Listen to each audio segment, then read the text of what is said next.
Hey, welcome to the 10-Minute Daily Reality Check. Please like me. Please like me. Oh, please like me. Please like me on Facebook. Please like me on Instagram. Please like me on Snapchat. Oh, as a matter of fact, please like me when I say something that's really spectacular. Oh, and by the way, my relationship status has changed on Facebook. Go check out my Facebook page to see how my relationship status has changed. Oh, and by the way, if I find you on Tinder, I'm actually going to friend request you on Facebook. Then I'm going to be that creepy guy that looks at all your pictures and tries to find the bikini shot. Oh my God, I hate social media. I hate it. I hate social media. I don't know if you hate it more than me. I actually despise social media because you know what my issue is? Tell me. Every single man who reads my articles, they all think they're my soulmate. They all think that I wrote it for them. They all think that I'm wanting to have sex with each and every one of them. Ew, That's why I hate it. Don't they know that you are a choosy soulmate person, not just a random soulmate person? So you're telling me, all right, so all you guys, okay, Kate's adorable and she's cute and she's fun and she's sparkly and she writes great articles. All you guys go and creepily try to find her on Facebook. Well, she accepts you as a friend because she thinks, well, that's great. Another person that's going to follow and listen to my words of advice. And then what do? What do they do, these passive, aggressive guys on social media that makes you want to absolutely throw up into your mouth every single time you read it? Tell me. Well, the worst ones I have to say is when I'm working or I'm doing something fun with my children and I get a message from a random person telling me how much they want to lick my pussy. Oh, And God. that comment, yeah, exactly. You know, one, I'm not asking for that. And I've actually put out several proactive, confident messages saying, I really love this attention. You know, it's great. I love interacting with people. It's fun. It's why I'm doing it. But I don't really need to hear that, you know, and I understand like I have desires and fantasies as well, but I don't project them in an unhealthy way. You know, I have said this for 1,000 years because that's what I feel like. I feel like I've done many lives, many masters, great book, right? And I feel like I've traveled the globe for thousands and thousands of years. And I feel like I've been speaking to men and nobody listens. I tell men all the time, sex starts in a mind for a woman. Here's a woman who writes an absolutely amazing article about connecting with her future lover and what it's going to feel like and what it's going to look like when he knocks on the door. And she's writing this incredible romantic version. And then men who are literally like masturbating apes in a zoo, they will sit there and they will write something, go, I want to lick your pussy. No, it's not about Kate wants her mind absolutely licked with beautiful words and thought. And she wants to be looked at and admired. And when she walks into the room, she wants her man to feel that she's beautiful. And they're missing the whole point of it. It's the same men. Oh my God, I got to choke. It's the same men that send dick pics. I'm sorry, there's nothing good. I mean, I see my penis every single day and I think it's really not that pretty. I mean, I've got a couple of gray hairs down there now, so it's a little more distinguished. So it's kind of cool, right? I figure, well, now it looks distinguished. So, but I got to tell you, this stuff doesn't turn a woman on, but yet somewhere, somehow, over the course of their lifetime, some idiot must have had some type of sermon that said, if you send out 1,000 dick pics, tell 1,000 women you want to lick their pussy, maybe one desperate woman will say yes. They're misinterpreting everything that you write. And that's what social media is doing, Kate. They're just misinterpreting all your words and people are using it to say things they would never dare say to you in person. Exactly. And I've said that before. And, and there's some, messages that I get that are really sweet and heartfelt and not inappropriate at all. But there's also way too many of the really creepy ones. And it's just not, and I'm not opposed. Like I actually have gone out with people who have, I've met through that avenue. So I'm not opposed to it, but there's a way in which to do it. And, the thing is that it's not just me and my writing. It's all of us, overall. How is social media really affecting love and relationships? How is it changing the game? How caught up are we getting on our relationship statuses and who liked whose picture? And, oh my God, did you tag me in the picture that we took from last weekend? What does that mean if you didn't? It's so funny. It's like a giant high school. And I really feel like the people who invented social media are the people that had their asses kicked in high school. And now they're finally getting their payback. They're finally being somewhat cool on social media. I feel like Facebook is just a high school. Everybody is just getting angry. Like, what do you mean you didn't share this? What do you mean you didn't do this? What do you mean? Wait, you didn't like my meme?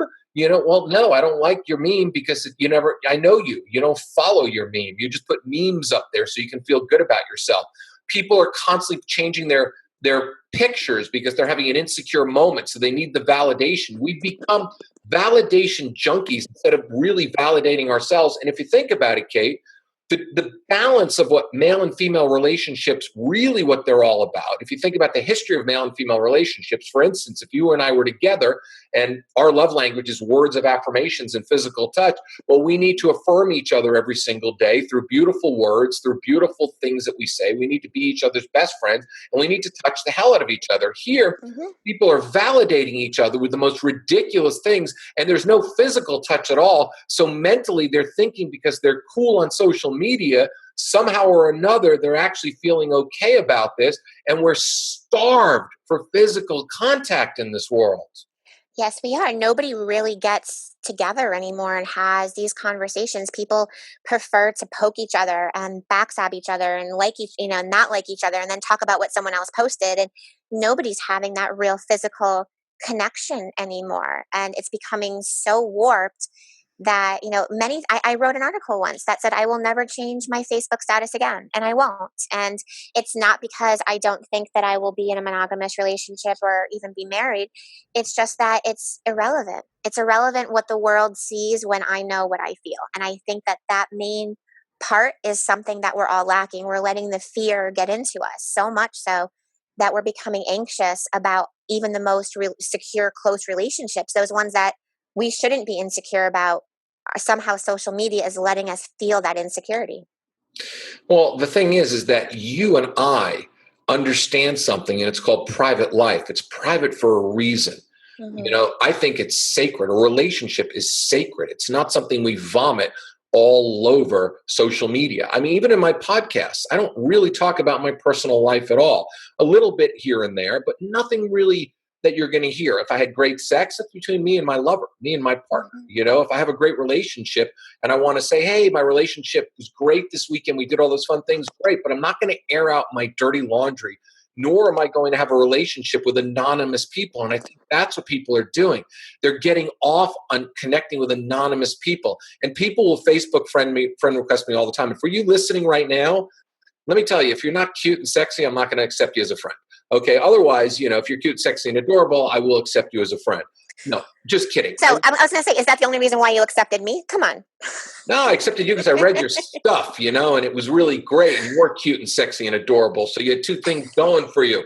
And the fact is, my Facebook, really, if you look at my Facebook people, on my personal Facebook page, I don't know everybody, but a lot of them have something to do with personal development. They are writers. They're interesting creative beings. That's why they're on my Facebook page in the first place. I don't take a random Facebook person. I don't need you as a friend. We're not friends. We're not going to be friends. We're not going to connect. And I don't need to read your silly ass posts. And it's nothing about you that's being negative at all. If I run into you on the street and you like my podcast and you listen to it, I'll be all arms to talk to you. I mean, I'll spend 20 minutes talking to you. If you run into me at a coffee shop, I'll spend 20 minutes talking to you, because to me, it's about face to face. I don't need to see posts and updates and fake relationships. That's why I've always called Facebook fake book. I don't want fake relationships. I'm on this planet to love, to be loved, and to have an amazing relationship, not to sit there and be stroked. Literally, I feel like there's like a little man called Facebook Man, and he's jerking off everybody's brains, and that's all he's doing. Exactly. And it's all superficial, and it's just meant to make us feel good in the moment. Same thing, it's a whole other subject, but we can get into the whole idea of selfies as well, and what that does and what is that breeding, amongst, not just relationships, but, talk about, then you can tie in children and what are children seeing with this. And it's all of it. It's seeking this shallow, superficial attention because what are we lacking from within? Why do we need that? If we're really that secure about ourselves, we don't need that little man jacking off our brain on Facebook, because we know who we are. We know where our worth lies. But I think that's where the confusion is becoming. Well, there's a lot of confusion. It's interesting, Kate, too, because those selfies are unbelievable. I was down in South Beach, Miami about a year ago doing a brother trip with my brother, and women were walking around with the narcissist stick. I call it the selfie stick, the narcissist stick. It's constantly out in front of you, and people were taking all these ridiculous pictures, and you would see the angles they would take, and that takes us down another path when it comes down to dating and everything else. Your body, your face, your lines on your face, your age are exactly who you are. You don't need to get the right angle so you can misrepresent yourself. So when someone comes out on a date, they're expecting the person who took this incredible selfie, and in reality, you look 10 years and 15 pounds heavier. It doesn't mean that you're not sexy 10 years older or 15 pounds heavier. It's just be who you are. And it's just all this unbelievable narcissism that's going on in today's society. It boggles me because we're becoming so in love with the idea of loving ourselves that we have no idea what self-love really is. So in turn, we're not having relationships anymore because we're so involved with ourselves. Absolutely. And I was actually going to finish that sentence for you because I knew that's exactly where you were going with it. And it is. We have no idea. Loving ourselves does not mean that we love purely how we look when we have, the princess filter on Snapchat and, we've glazed over with one of the other filters. That's not self-love. Self-love is truly looking at yourself every single day in that mirror and loving those smile lines because, dang, you worked hard for those smile lines. I laughed my ass off to get mine, and I have freckles on my shoulders from all of the times that I was out in the sun. And I have marks from having my children because, my God, I have two beautiful daughters. So everything that is a part of me that others may think of imperfections on them or other people, that's me, who I am. No one else is like me, and that's what we all are. But somehow we're forgetting that. It's not being perfect that makes someone worthy or beautiful or amazing. It's being who they are. All the little marks, all the little flaws, the freckles, the moles, your hair, whatever it is, that's what makes you who you are, not what the filter makes you look like. No, and you can't date a filter. It's almost No, like you definitely can't date a filter. I don't know if I'd want to. Some of those filters are kind of scary. Oh my God, Snapchat. We can talk about that. My daughter, I watch, and we'll end on this. Okay. So last night before I went to bed, I was kind of hanging out, spacing out, put on some great music and listen to the music. Right. Mm-hmm. And then I was just like, I want to take a look at the Snapchats. My daughter was trying to show them to me. We were running out of time yesterday and I got to force her to eat because she's 6.5 and she has trouble. Oh, I hear you. Yep. She has trouble eating and it's just like she's crawling all over me and crawling out of her skin and wanting to show me the Snapchats. And I watched them last night. Oh my God, there's one that I had to put up because I'll never put pictures of my daughter up on social media because that's my private life. Mm-hmm. But I will put the distorted pictures of her and I up. And there was one that we put up with, and it's on my Instagram. It's hilarious. I go, when you want to meet somebody and she, and it's got a weird voice like this. And then she goes, oh yeah, or something like that. Her face looks like a balloon head. It's so brilliant, but she's also 6.5. So the fact of the matter is that these filters are designed for youngsters, not for people who want true love. If you desire love, be seen, embrace your freckles, embrace your stretch marks or whatever else you have on your body. Who the fuck cares? We're not perfect. We're never going to be perfect. So Kate, where can they reach your amazingness? Wordsofkaterose.com. I'm also on Elephant Journal and Facebook. Beautiful. Kate, we're going to have you back as a regular because I know it only takes like 3 months to get you on the show. So I promise I'll be better. I promise. And this is something, the biggest lesson all the men listening right now can learn. I met Kate. I interviewed her for my members. She had this beautiful, I remember you were in your bedroom. It was it was lit really nicely. And we had this like incredible conversation that was recorded. And I don't even know what we talked about because it was to help my members date more. But I think just you and I basically just talked to each other for like an hour and really enjoyed it. And since then, I have been the persistent male trying to get to know Kate better because she's an awesome person. And Kate's got her life and she's got things that are going on and she's a single mom and she's working jobs and she needs help sometimes with kids. So men, be persistent. When there's a beautiful woman out there that you want to get to know, just be persistent because persistence is the key to everything in life. That's the reality check for the day. Come back tomorrow. We'll have a new guest. We'll have a new time. We might talk about social media. But what you need to do, and this is one thing that I'm going to contradict our conversation, just do me a favor, okay? I know you're going to laugh right now, but can you share this on your Facebook wall? So then maybe people can start connecting again. Anyway, I'll see you all tomorrow on the 10-Minute Daily Reality Check.